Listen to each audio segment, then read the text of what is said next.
안녕하십니까. 매일 아침 조간신문의 주요 기사를 딱딱 풀어서 해석해 드리는 조간딱풀 8월 26일 월요일에 인사드립니다. 자, 오늘은 김문수 고용노동부 장관 후보자에 대한 인사청문회가 있습니다. 그리고 이번 주에는 한동훈 국민의힘 대표와 이재명 민주당 대표가 대표회담을 가질지, 자, 그런 부분도 관심을 모으고 있습니다. 먼저 이번 주 정치 일정을 정리한 기사부터 소개를 드리겠습니다.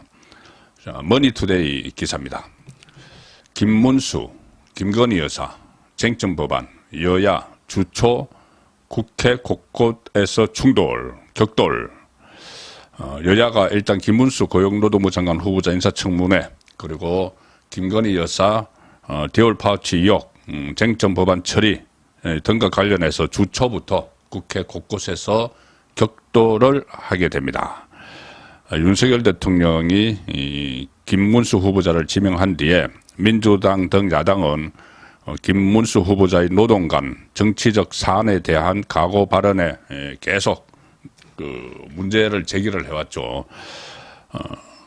오늘 국회 환경노동위원회 인사청문회가 열리는데 이 민주당을 비롯해서 야권은 김문수 후보자의 반노동적 발언을 거론하며, 이것은 반노동적 발언은 이 머니투데이 이 기사 표현입니다.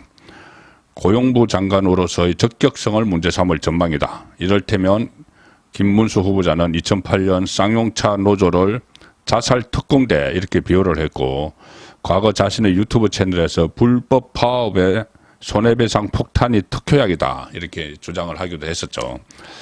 그리고 거구적 발언도 도마 위에 오른다. 이 반노동적, 거구적 이 발언, 이런 표현은 제가 머니투데이 기사를 소개를 드리는 거고, 그 머니투데이의 표현입니다.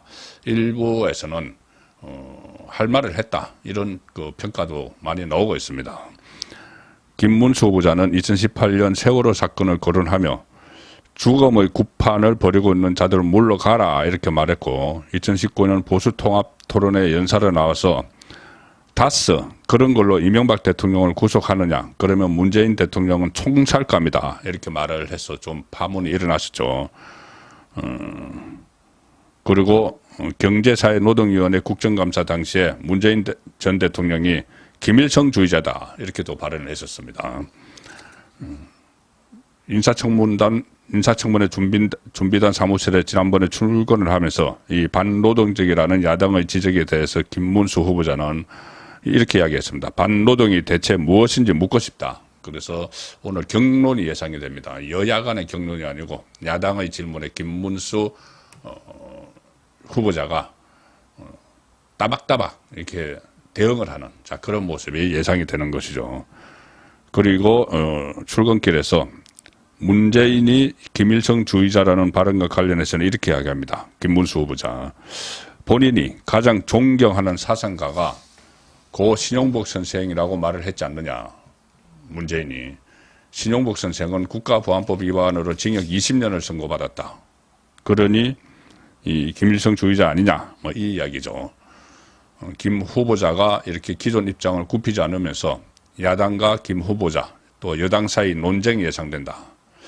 그리고 오늘 농해수위에서는 양곡관리법 개정안이 논의가 진행이 되고, 정무위에서는 국민권익위 현안 질의가 예정이 되어 있죠. 그때 이 전현희가 김건희 살인자 이렇게 이야기한 그 일, 국민권익위원회 김모 국장의 극단적 선택을 마치 디올 파우치 조사를 제대로 하지 못한 자괴감 때문이라는 식으로 지금 민주당이 몰아붙이고 있죠. 그런데 그 국장은, 극단적 선택을 하는 국장은 이재명의 헬기 특혜 의혹 사건도 무혐의로 처리했습니다. 그러니까 어느 그 사망의 원인을 지금 정확히 모르는데 일방적으로 디올 파우치를 제대로 조사하지 못한 자책감이다 이렇게 민주당이 몰아붙이고 있는 상황이죠. 그 과정에서 전현희의 살인자 발언까지 나왔습니다. 오늘 그 관련된 내용이 정무위원회에서 다뤄지게 됩니다. 아무래도 이번 주 전국의 큰 변수는 한동훈, 이재명 대표회담이 성사될지 여부가 될 겁니다. 이게 제 생각으로는 성사되기 어렵다. 왜? 서로 동상이몽이기 때문에. 특히 이재명이 뭐 여기에는 별로 관심이 없고 윤석열 대통령과의 정상회담을 하기 위해서 일종의 징검다리로 이 대표회담을 던져놨기 때문에 정상회담이라는 표현 잘못됐습니다. 단독회담, 윤석열 대통령과의 단독회담을 하기 위해서 대표회담을 던져놔서 징검다리로 삼으려고 하기 때문에 한동훈은 그걸 아는 것이죠. 그래서 아예 그러면은 TV로 생중계하는 그 토론을 하자 이렇게 했는데 이재명이 그것은 좀 손사래를 치고 있습니다. 제가 한번 전해드린 대로 이재명에게는 생중계에 대한 울렁증, 공포증이 있죠. 그리고 한동훈에 대한 울렁증, 공포증도 있습니다. 동아일보 정치면 기사입니다. 한-이 회담 생중계 논란, 민감한 현안이 거론되는데 합의 가능하겠나? 자, 생중계 합의가 좀 불가능할 거라는 이야기죠. 회담 생중계 여부를 놓고 물밑 다툼. 한동훈 대표 측은 이거를 제안을 했죠. 생중계 하자고. 투명성이 가장 중요하다. 생중계를 계속해서 요구하겠다. 이렇게 했고, 이재명 쪽은 겉으로는 수용 못할 이유는 없다. 그렇지만 결국 정치 소울을 하자는 것이다. 이렇게 반대 입장을 유지를 하고 있습니다. 정치권에서는 생중계에서 양 진영의 대응 그리고 전략이 고스란히 외부로 노출되기 때문에 협상이 사실상 불가능하지 않겠느냐. 깨진다는 이야기죠. 대표회담이 안 열릴 거라는 이야기죠. 또 한편으로는 방식 때문에 회담 자체가 어그러져서는 안 된다. 이런 지적도 함께 나오는데 좀 지켜봐야 될 것 같습니다. 한동훈이 왜 TV 생중계로 하자고 하느냐 하면은 여러 가지 이유가 있습니다. 일단 이재명이 워낙 노련하기 때문에 음흉하기 때문에 회담을 비공개를 하고 나서 밖에 나와서 다른 이야기를 할 수 있다. 회담 전에 다른 이야기할 가능성이 있다. 그래서 그것을 차단을 하는 겁니다.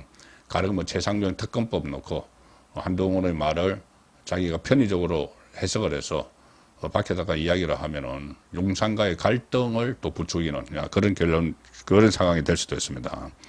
그리고 말씀드린 대로 이재명은 윤석열 대통령과의 단독회담, 본인은 영수회담이라고 표현을 하는데 그게 목적이고 그걸 위해서 대표회담을 지금 하자고 한 겁니다. 그래서 한동훈 대표 입장에서는 자칫 이 영수회담 명분으로만 이용이 될 우려가 있다. 본인은 그냥 스쳐 지나가는 그 과정이 될 수가 있는 것이죠. 그리고 사실 이런 것도 있습니다. 저도 이 TV 생중계를 한번 했으면 하는데 이재명과 한동훈 사이에 왜냐하면은 이재명이 21대 국회에서도 그랬고 22대 국회 들어서 특히 계속 특검법, 탄핵 법안 계속 발의를 하죠. 이것은 본인의 방탄을 위한 것임을 누구나 다 아는데 그걸 뚜렷이 밝히지를 못하고 있습니다. 그래서 아예 한동훈과 이재명의 대화를 생중계를 해서 국민이 좀 판단하게 하자는 거죠. 왜 계속 탄핵안 발의하고 특검법안 발의하고 무리한 법안 발의를 하고 그걸 또 윤석열 대통령은 거부권을 계속 행사를 해야 되고 그런 부분을 한번 국민이 직접 보고 판단할 수 있도록 하는 그런 장이 필요하다고 봅니다. 자, 그리고 이재명도 작년에 김기현에게 공개 토론을 제안을 한 적이 있습니다. 김기현 대표 시절에. 그래서 안 받아들이는 명분은 되지 않는 것이죠. 어쨌든 이 협상이 다시 오늘부터 시작되는데 원래 이 회담은 어제 열릴 예정이었죠.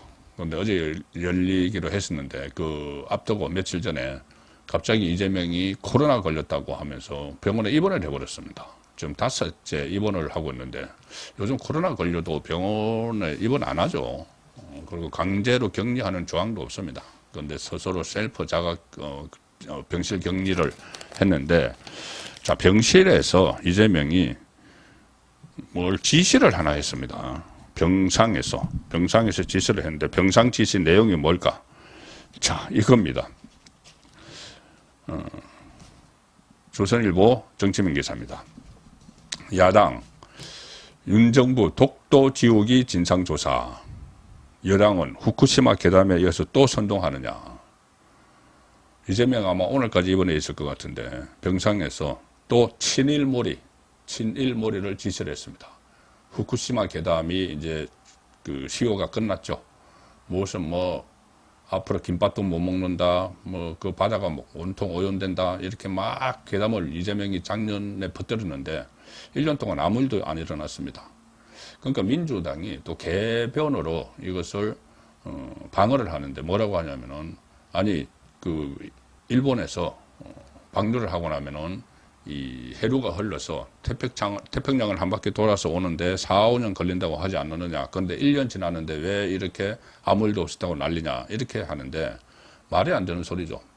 그 전에 또 민주당은 자기들이 한 7개월이면은 이 동해바다에 돌아온다는 이야기가 한 적도 있었고, 그것보다 아직 그 한국에는 안 돌아왔다고 칩시다. 이 해류가, 일본이 방출한 해류가 안 돌아왔다고 쳐도 일본에서는 방류한 그 즉시 만약에 그게 인체에 해가 있다면은 일본에서 다 그게 검사해서 다 드러났겠죠. 근데 아무것도, 일본에서도 아무것도 없지 않습니까? 뭐 1년이고 뭐고 아무것도 없는 그 상황에서 여전히 뭐 4, 5년을 기다려 봐야 된다. 근데 또 해류학자들은 4, 5년 동안 아니면 길게 10년 동안 이렇게 태평양 바다를 돌아다니면 전부 다 희석돼 가지고 독소가 희석돼서 아무것도 없다. 이런 그 이야기까지 과학자들이 이야기를 하는데, 그건 믿지 않고 마치 지금 더 기다려봐야 된다, 4, 5년 더 기다려봐야 된다, 이렇게 하는 것은 뭐가 나오기를 바라는 듯한 그런 그 눈치까지 보입니다. 본인들이 거짓말, 선동한 것이 들통이 나게 되니까는 차라리 뭐가 하나 나왔으면 좋겠다. 국민 건강과는 상관없이 그런 속셈, 속내까지 다 드러내면서 방어를 하고 있는 상황인데, 이제 그게 시효가 또 끝나니까 독도 지옥의 진상조사를 하라. 코로나로 병상에 있는 이재명이 어제 윤석열 정부의 독도 지옥의 진상조사를 당해 지시를 했다. 한민수 민주당 대변인은 이재명 지시에 따라 진상조사단을 구성한다. 이유가 뭐냐면은 최근 안국역, 지하철 서울의 안국역 등 지하철 역사에 이어서 전쟁 기념관에서도 독도 조형물이 철거됐다. 과연 개별 공공기관이 자체 판단했겠나. 배후의 윗선, 즉 대통령실이 있다는 의미다. 코로나 확진 후 나흘째 입원 치료 중인 이재명이 입원 중 당에 지시를 내린 것은 처음이다. 1호 지시해서 또 친일모래하라. 지하철역 곳곳에서 독도 조형물이 철거되고 있다. 그런데 이거를 대통령실에서 지시를 했다고 억지를 쓰는 겁니다. 그 지하철 공사나 아니면 전쟁기념관 쪽에서는 그거 좀 오래되고 통행에 좀 방해가 되고 해서 새 단장에서 새로 설치하려고 잠깐 치운 거다, 이렇게 해명을 하고 있는데도 잠시 후에 새로 조성을 해서 다시 설치를 한다는 겁니다. 그런데 그걸 다 철거를 했다. 그래서 이 독도 지옥이다. 윤석열 정부의 독도 지옥이다. 이렇게 친일몰이를 하고 있는 겁니다. 정치권에서는 후쿠시마 오염수 괴담의 시효가 다 돼가니 민주당이 새로운 반일 소재로 독도를 찾은 것이다, 이런 말이 나오고, 오세훈 서울시장도 나섰습니다. 오세훈 서울시장이 요즘 현안에 대해서 입을 열기 시작을 하죠. 한동훈의 대항마로 본격적으로 나서기 위한 차기 대권 주자로, 범여권의 주자로 그런 좀 몸풀기가 아닌가 또 싶습니다. 오세훈 서울시장이 이 문제에 대해서, 아니 이재명 대표는 어느 시대를 살고 있느냐. 제1야당 대표가 허상 때리기, 허상이라는 이야기죠. 이 독도 지옥 이런 게 허상 때리기에 골몰하는 모습이 애처롭기까지 하다, 이렇게 비판을 했습니다. 자, 이재명이 지금 10월 위기설이 계속 나도니까 뭐 현실이 될 가능성이 높죠. 10월에 1심 판결 2개가 나오니까. 그러니까 이런저런 또 정치 싸움을 막 시작을 하는 것 같습니다. 갈라치기, 국민 갈라치기, 친일 반일 프레임, 이것도 지금 국민 갈라치기 차원에서 나오고 있는 것이죠.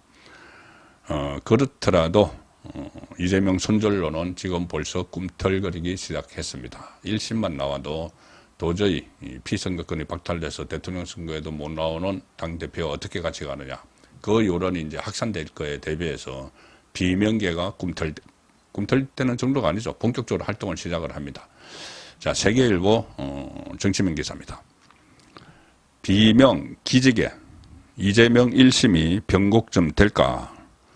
10월, 11월 선거법 위반 등 선고가 되죠. 그런데 지난번에 비명 행사할 때 공천에서 탈락했던 전직 의원 15명이 모여서 초일회 이런 것을 결성을 했습니다. 박용진을 비롯해서 그때 공천 탈락한 사람들. 그리고 김부겸, 문재인 정부 때 국무총리를 하는 김부겸 전 총리는 오늘부터 대외 행보를 재개합니다. 오늘 라디오 출연을 시작을 하고, 또 전해철, 친문, 문재인의 삼철이라고 하는 핵심 측근 중에 한 명 전해철은 김동연 경기도정에 합류했다. 경기도정자문위원회 위촉장에 위촉이 오늘 됩니다. 그래서 전해철은 친명계로부터 수박으로 낙인 찍힌 대표적 비명계다. 김동연 경기지사는 당 안팎에서 이재명의 대안으로 거론된다. 그리고 또 한 사람이 있죠. 최근에 복권된 김경수 전 경남지사. 이런 사람도 그렇고 뭐 김동연, 김경수, 김부겸, 이낙연도 최근에 나 정치 은퇴한 것 아니다 이렇게 하겠죠. 그래서 비명의 사람들이 일제히 지금 전면에 등장을 다시 하기 시작을 합니다. 그리고 모임도 막 만들어서 초일에 이런 모임을 만들어서 집단 행동을 할 수 있는 그런 토대를 마련하고 있죠. 이것이 다 이재명이 1심에서 유죄 판결이 나오면 본격적으로 이재명 손절에 들어가기 위한 사전 포석이다. 그렇게 해석을 할 수가 있습니다. 이원석 검찰총장 이제 임기가 다 돼가죠. 9월 15일이 임기인데 최근에 이제 임기 말에 일종의 레임덕을 겪고 있다. 이 말이 계속 법조계에서도 나오고 있습니다. 왜 그러냐면은 이원석이 막았었던 수사들이 본격적으로 막 시작이 다시 되고 있죠. 지금 이제 임기 끝에 수사 지휘권을 거의 놓은 상태이기 때문에 자, 가장 대표적인 게 문재인 전주지검에서 하는 뇌물 수사 그런 것이었고 이재명도 뭐 부분적으로 그런 게 있었고 또 이 건순일 재판 거래 의혹도 수사를 안 하다가 지금 다시 시작이 됐죠. 또 하나 있습니다. 김명수 전 대법원장 비공개에 이미 검찰에 소환이 됐다고 합니다. 자, 동아일보 기사입니다. 동아일보 사이면 기사입니다. 검찰 국회 거짓 해명 의혹 김명수 전 대법원장 조사. 임성근 전 부장판사 사표 수리 여부와 관련해서 국회에 거짓 해명을 했다는 의혹으로 검찰의 비공개로 출석해 조사를 받았다. 전직 대법원장이 검찰 조사를 받은 것은 양승태 전 대법원장에 이어서 두 번째입니다. 23일 조사를 받았네요. 피고발인 신분. 김명수 전 대법원장은 2020년 5월 국회가 탄핵을 추진한다는 이유로 임성근 전 부장판사의 사표 수리를 거부하고 이듬해 2월에 그러한 의혹을 묻는 국회 질의에 그런 사실이 없다는 답변서를 제출한 혐의. 거짓 증언을 한 혐의죠. 국회에서. 상황은 그런 겁니다. 임성근 전 부장판사가 그때 뭐 박근혜 정부 때 사법농단 이와 관련해서 민주당이 탄핵을 이제 추진하고 있었는데 임성근 부장판사가 몸이 건강이 그때 너무 좋지 않아서 김명수 대법원장에게 사표를 제출을 하니까 김명수 대법원장이 이렇게 이야기를 했다고 합니다. 이렇게 이야기를 했습니다. 이게 녹음이 나중에 공개가 됐죠. 지금 민주당이 탄핵하자고 설치고 있는데 내가 사표 수리했다면 국회에서 무슨 얘기를 듣겠나. 그지? 이렇게 이야기합니다. 일단 사표를 수리하면 민주당이 탄핵을 못하죠. 현직이 아니기 때문에. 그래서 그 눈치를 보는다는 거죠.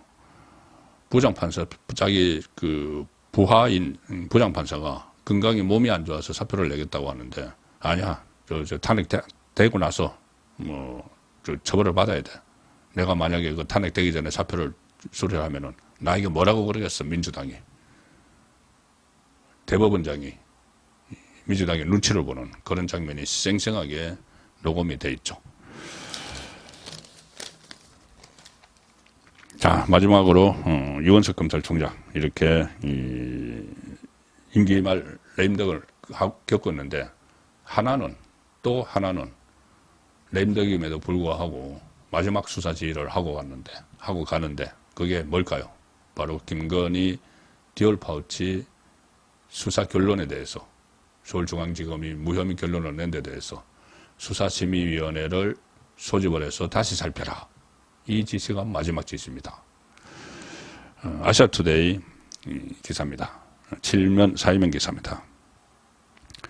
수심이 간 명품백 의혹, 무혐의 결론은 바뀌지 않을 것이다. 심의위원 무작위 추천해서 가반수가 의결을 하는데 강제성 없지만 기소를 권고했을 때 실제로 기소하는 반전 사례는 전무하다. 없다. 다만 법조계에서는 다른 판단된 큰 파장이 예상된다. 무슨 다른 혐의로 수사를 하라고 하든지 기소하라고 하든지 그렇게 하면 또 다른 논란이 생길 수가 있죠. 무엇보다 민주당이 그걸 적절히 이용을 합니다. 이원석은 지금 민주당에서도 배척을 당하고 있습니다. 이렇게 민주당 쪽을 편의를 많이 봐줬는데 이유는 이게 다 짜고 친다. 이런 식으로 민주당이 매도를 하면서 어떤 결론이 수사심의가 어떤 결론을 내든 간에 김건희 특검을 가겠다. 그 목적 때문에 이원석도 짜고 치는 한 통속으로 몰아붙이고 있습니다. 그래서 이원석은 이쪽이나 저쪽이나 환영을 받지 못하는 그만큼 처신을 그렇게 했기 때문에 그런 것이겠죠. 8월 26일 월요일에 보내드린 조간 딱풀이었습니다.